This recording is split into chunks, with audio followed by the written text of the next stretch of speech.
अपना मान्य मंत्री श्री भिकुसिंह जी परमार साहेब, जिला पंचायतना प्रमुख श्री मान्य मलकाबेन, संखेड़ाना धारासभ्य श्री मान्य अभयसिंहभाई तड़वी साहेब, छोटाउदेपुर विधानसभाना धारासभ्य मान्य राजेन्द्र सिंह राठवा साहेब, तालुका पंचायतना प्रमुख श्रीमती शीतलबेन कुंवरबा, शिक्षण अधिकारी श्री, उपस्थित स्टेज पर विराजमान पूर्व जिला पंचायतना प्रमुख राजेशभाई वडेली साहेब, केवा अहींयाना सरपंच श्री बेन श्री, उपस्थित सर्व आगेवानो कार्यकर्ता भाईओ माताओ तथा बहनों, आपने जे 8 ओरडा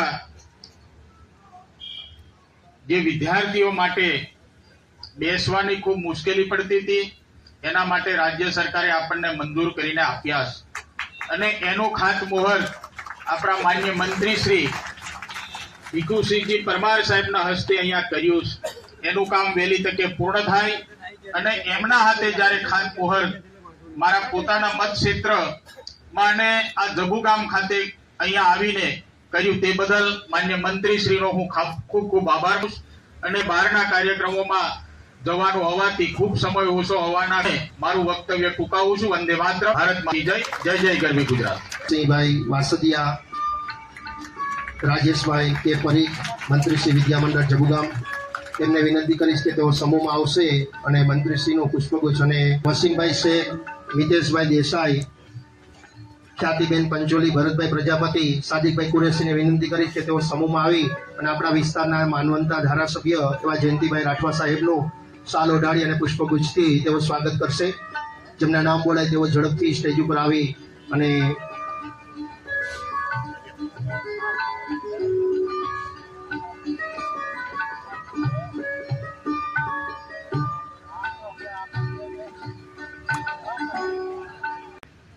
वाला बाळको आज विशेष न कंईक 8 ओरडाનું જ્યારે ખાતમુહૂર્ત થયું હોય ત્યારે અને એ પણ મારા હાથે જ્યારે એનું ખાતમુહૂર્ત થયું ત્યારે હું મારી જાતની ખૂબ ધન્યતા અનુભવું છું। ભાઈ અભયસિંહ મને હમણાં જ વાત થઈ છે, મને આમંત્રણ આવ્યું અભયસિંહે, મેં કીધું કે ધારાસભ્ય એના છે આમંત્રણ પેલા આવે છે, એવું બદલાઈ ગયું। ઓહો, આપ સૌ જાણો છો કે જયારે આ ખોટા જયારે એક સાથે બનવાના હોય અને આટલી બધી માતબર રકમ આપણી રાજ્ય સરકાર, ભૂપેન્દ્રભાઈ પટેલ સાહેબની સરકાર કેટલી બધી ચિંતા કરે છે બાળકોની, એનો એક નમૂનો છે। સાથે સાથે આપણા મોદી સાહેબે પણ શિક્ષણ ઉપર ખૂબ ભાર મૂક્યો અને શરૂઆતમાં જયારે અહીંયા મુખ્યમંત્રી હતા ત્યારે એ કન્યા કેળવણી ઉપર ખૂબ મોટો ભાર મૂકેલો। બેટી પઢાઓ બેટી પઢાઓ બેટી, આ સૂત્ર સાથે એમને ખૂબ મોટું અભિયાન ઉપાડેલું અને આજે વિશેષ વાત નથી કહેવી પણ જયારે આ દેશના વડાપ્રધાન બન્યા પછી જે દીકરીઓ 5મા પછી ભણવાનું છોડી દેતી હતી, 7મા પછી ભણવાનું છોડી દેતી હતી, 10મા પછી દીકરીઓ ભણવાનું છોડી દેતી હતી, એ બધાના માટે એ ભણે અને ડ્રોપ આઉટ રેશિયો જેને કહેવાય એ 37% જે હતો એ આજે લગભગ 2% ઉપર આવી ગયો। આ એક મોદી સાહેબનું વિઝન છે। પણ સાથે સાથે બહુ મોટી વાત એ છે કે વિકસિત ભારતનું સપનું મોદી સાહેબે જે જોયું છે 2047માં આપણા દેશના આઝાદીનો 100 વર્ષ પૂરો થવાનો છે, ત્યારે 2047 વિકસિત ભારત એ આ બાળકોના ભવિષ્ય માટેની આ વાત એમને કરી છે। અને મોદી સાહેબ, મોદી હે તો મુમકિન હે, મોદી સાહેબ જે બોલે છે કરે છે, એટલે એમનું વિઝન બહુ મોટું છે। અને 1947ની અંદર આ દેશની અંદર કોઈ પણ જાતની કમી નહીં હોય અને કદાચ આજે પોતે તો વિશ્વગુરુ છે જ, પણ એક વિશ્વની અંદર પણ કદાચ આપણો આ દેશ પહેલા નંબરે આવશે એવું મોદી સાહેબનું સપનું છે.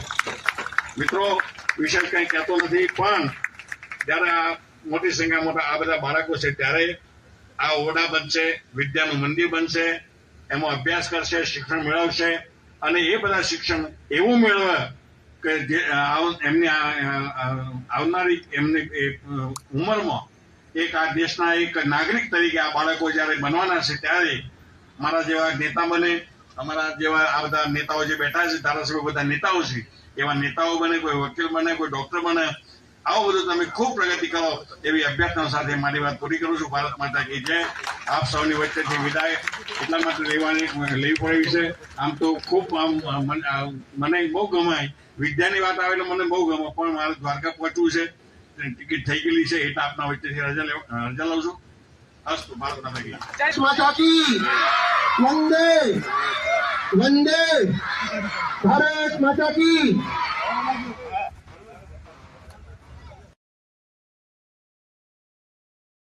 રહ્યા છે એવા આપણા માન્ય મંત્રી શ્રી ભીખુસિંહજી પરમાર સાહેબ, જિલ્લા પંચાયતના પ્રમુખ શ્રી માન્ય મલકાબેન, સંખેડાના ધારાસભ્ય શ્રી માન્ય અભયસિંહભાઈ તડવી સાહેબ, છોટાઉદેપુર વિધાનસભાના ધારાસભ્ય માન્ય રાજેન્દ્રસિંહ રાઠવા સાહેબ, તાલુકા પંચાયતના પ્રમુખ શ્રીમતી શીતલબેન કુંવરબા, શિક્ષણ અધિકારી શ્રી, ઉપસ્થિત સ્ટેજ પર બિરાજમાન પૂર્વ જિલ્લા પંચાયતના પ્રમુખ રાજેશભાઈ વડેલી સાહેબ, એવા અહીંયાના સરપંચ શ્રી બેન શ્રી, ઉપસ્થિત સર્વ આગેવાનો, કાર્યકર્તા ભાઈઓ, માતાઓ તથા બહેનો, આપણને જે 8 ઓરડા જે વિદ્યાર્થીઓ માટે બેસવાની ખૂબ મુશ્કેલી પડતી હતી એના માટે રાજ્ય સરકારે આપણને મંજૂર કરીને આપ્યા છે અને એનું ખાતમુહૂર્ત આપણા માન્ય મંત્રી શ્રી ભીખુસિંહજી પરમાર સાહેબના હસ્તે અહીંયા કર્યું છે. એનું કામ વહેલી તકે પૂર્ણ થાય અને એમના હાથે જ્યારે ખાતમુહૂર્ત મારા પોતાના મત ક્ષેત્રમાં અને આ જબુગામ ખાતે અહીંયા આવીને કર્યું તે બદલ માન્ય મંત્રી શ્રીનો હું ખૂબ ખૂબ આભાર છું.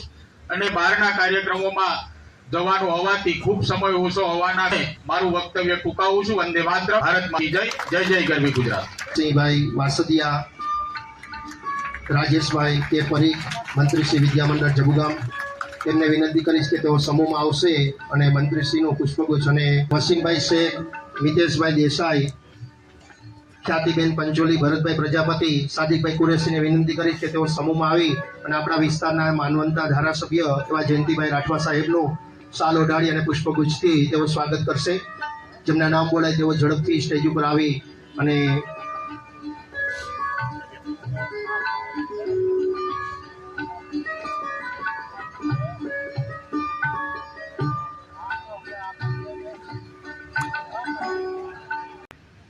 વાલા બાળકો,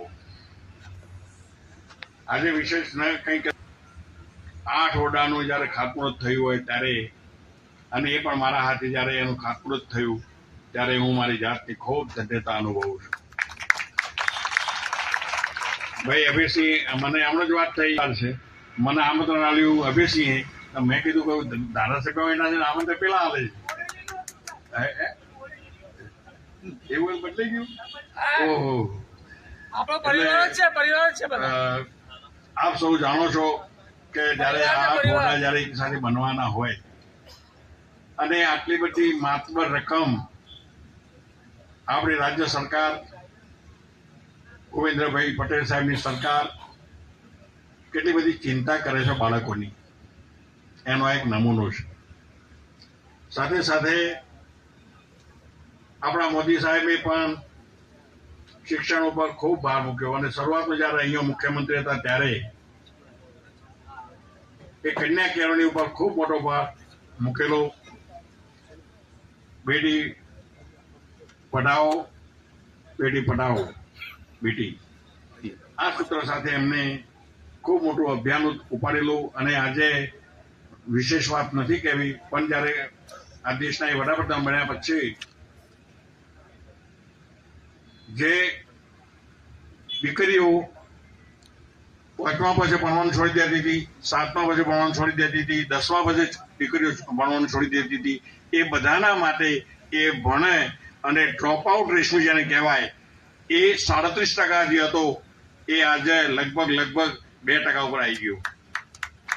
આ એક મોદી સાહેબનું વિઝન છે. પણ સાથે સાથે બહુ મોટી વાત એ છે કે વિકસિત ભારતનું સપનું મોદી સાહેબે જે જોયું છે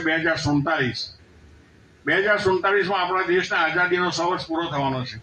ત્યારે 2047 વિકસિત ભારત એ આ બાળકોના ભવિષ્ય માટેની આ વાત એમને કરી છે. અને મોદી સાહેબ મોદી હે તો મુમકિન હે, મોદી સાહેબ જે બોલે છે કરે છે, એટલે એમનું વિઝન બહુ મોટું છે. અને 1947 ની અંદર આ દેશની અંદર કોઈ પણ જાતની કમી નહીં હોય. અને કદાચ આજે પોતે તો વિશ્વગુરુ છે જ, પણ એક વિશ્વની અંદર પણ કદાચ આપણો આ દેશ પહેલા નંબરે આવશે એવું મોદી સાહેબનું સપનું છે. મિત્રો, વિશેષ કંઈ કહેતો નથી, પણ જ્યારે આ મોટી સંખ્યા મોટા આ બધા બાળકો છે ત્યારે આ ઓરડા બનશે, વિદ્યાનું મંદિર બનશે, એમાં અભ્યાસ કરશે, શિક્ષણ મેળવશે.